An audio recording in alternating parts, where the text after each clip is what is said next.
Welcome. This is a video looking at problem 6.2 of the Grok Academy Introduction to Programming in Blockly.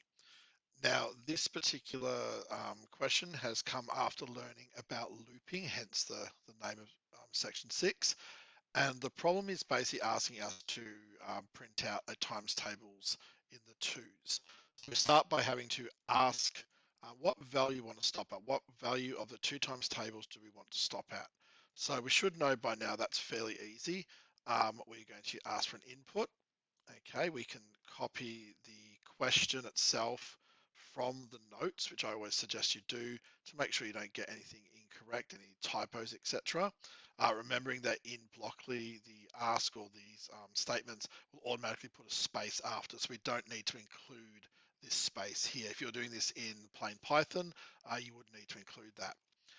But we're going to want to put that value in a variable. So again, I have made a variable called stop value. I've already made that. So I'm going to use that variable here. So I'm going to set the stop value to be that response. So if I was to run this now, I should get my stop value at, I can type 5 in like the example, press enter, and of course nothing will happen. But this line here so far is looking like the first line. Now, we need to think about what we're doing here. We are looping through all of the 2 times tables from 2 times 1 through to 2 times our stop number. So if we have a look in our loops, we have 2 options. Now, both of these are possible. The first one, if you repeat a certain number of times, you would use the stop value that we just got to loop that many times, or you can use the counter. Now, both of those can work. If you use the repeat, you'll have to do your own counting mechanism. If you use the counter, you can actually use some built-in stuff. So I'm going to use the counter in this case. So the counter allows us to have a variable, which in this case, they've just created this random one called J. We can tell it where to start, how to count, so up or down, okay, so essentially adding or subtracting, what value we stop at, and how much we change each time.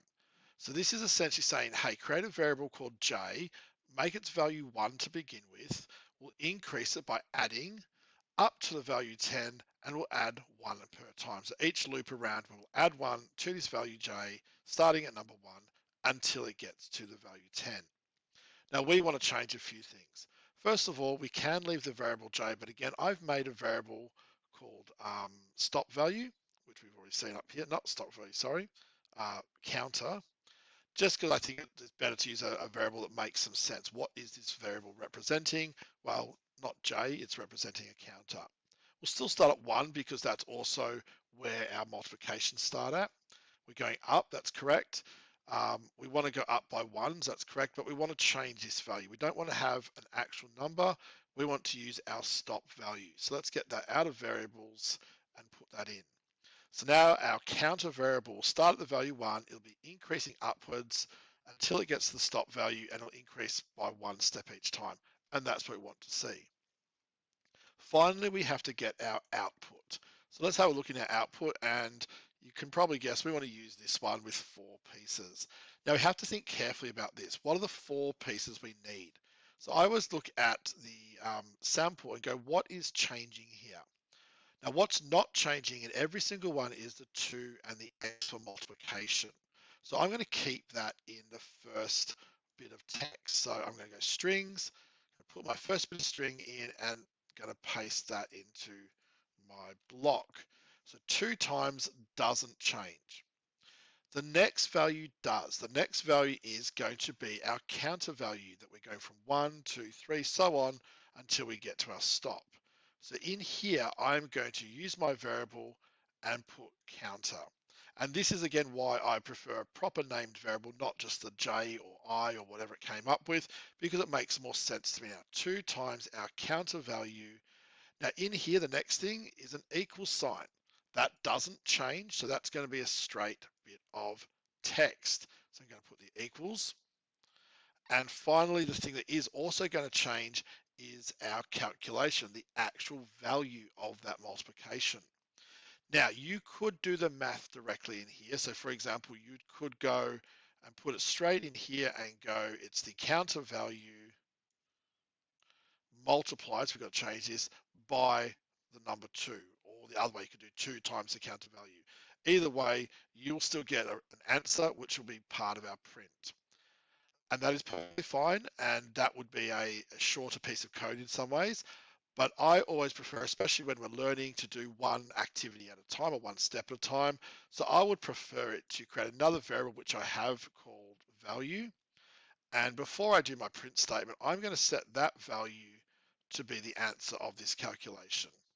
Okay, the counter value multiplied by 2, and I'm going to save that in value so that all I'm putting into my print statement is the value of value, the variable. This just keeps the action separate. Here is my multiplication that I've saved, and then I'm using it down here. As I said, you can put that in there and it is perfectly fine. You don't need this line, but I like to do one step at a time, as I said, especially while I'm learning, to understand the action. The more things you try to do on one line in one block, the more likely you are to get confused about what's happening. This now, so it's asking me what number to stop at. If I press 5 and enter, then I'm getting that result the same as here. If I run it again, and you should always test every example at least. So the second example they give is 14. And if I have a look, there we go, that's all of 14, and it goes all the way down to 28 as well. So I'm pretty confident now that this is working. Do be careful of your spacings, okay? Make sure you keep those right. In this first print, you need to include the space between the 2 and the X, but you don't need to include a space after the X, because these print blocks, remember, they will add a space between each value. So there will automatically be a space between whatever's here and the value here. You'll see there is no spaces added manually in this equals, because it will add a space after the equals before this value, and the counter value will add a space after it before the equals. So the Blockly style automatically puts spaces in between items in a print. We should know that from much earlier, just like we talked about at the top here. But if you're doing this in Python, you would actually have to include the spaces as well. So let's quickly run this again, because we have to run it at least once before we can submit. And finish up. And if we mark that now, we should get full marks for that task. So hopefully that has helped you to understand the process, not just give you an answer, but helps you to understand how you can solve that problem.